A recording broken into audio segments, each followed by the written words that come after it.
Hello again, guys. It's Barry with Barry's 8-track and classic car radio repair. And this demonstration is going to be on a unit out of this is radio out of a 19, I believe it's a 62 Buick Electra of some sort. Let's see here. Radio out of a 1962 Buick Electra 225 convertible. Sounds like a really cool car. This unit comes from John in Girard, Ohio. And we're just giving it a quick test to make sure everything works before we send her back to the customer. So let's just go ahead and get right into it. We're going to turn this unit on. For many working adults, the thought of going back to school can be... And before we run it down the FM dial, we'll go ahead and make sure that all the virtual functions work. We got our virtual fader, balance controls, because this radio does not originally have those controls naturally. So we're going to go ahead and test those out. And the first thing I'm going to do is activate the virtual front rear fader. We do that by rotating our tone control twice to the right. And then we should hear 4 beeps after that successfully activates. So here we go, twice to the right. Okay, there's our 4 beeps. Okay, and now our tone control is adjusting our front rear balance. It's called a virtual fader. Okay, we're going to let that function time out. Take my hand off the control, 1 beep. Lets us know the function's timed out. And this is once again just a tone control. Okay, now we're going to activate the left-right balance control. Same procedure, except we rotate our tone control twice to the left. So here we go. Here's our 4 beeps. Okay, and now our tone control is adjusting left-right balance. Left, right, left, right. Alrighty, let's let the function time out. There's the 1 beep letting us know the function's timed out. This is once again just a tone control. Okay, let's go ahead and run it all the way down the FM dial. Let's make sure we pick up a good 25, 30 FM stations.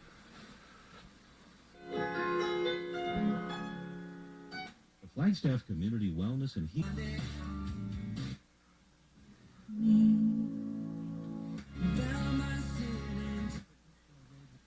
that you would believe in him. First comment. Fire Lacey. Catcher. There's 10 so far.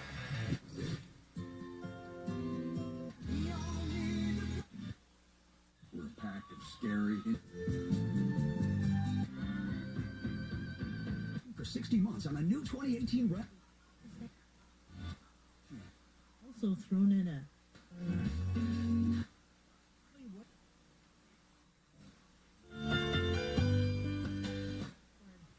Tens of millions of jobs and billions of dollars. Convenience. Shirt has got a picture of Smiles. Go burritos are better than... Okay, it's about 27, 28 stations on the FM, so that's pretty typical. Let's make sure the presets work. I have them all preset. they're doing a number there. Rock. Okay, going to do a quick test of the AM, and on this radio there's no AM FM switch, so we just turn the unit off, right back on. Now we're on AM. Make sure we get something around 1400. Authorities are trying to figure out how to limit the There's 1400, I doubt any place. and we're looking for something about an 1130 as well.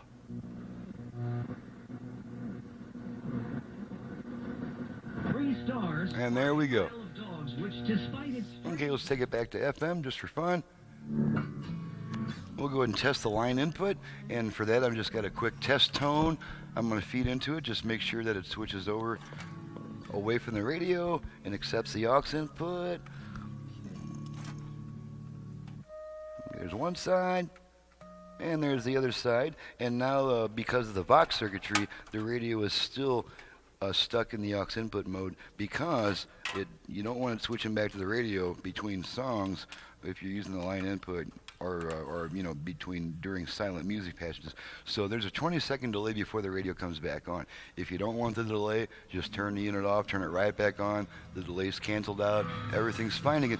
All right, so this confirms that everything is working on the radio. We've tested the AM, FM, line input, virtual balance and fader functions, reception, tuning, and station presets. So that's a pretty complete test.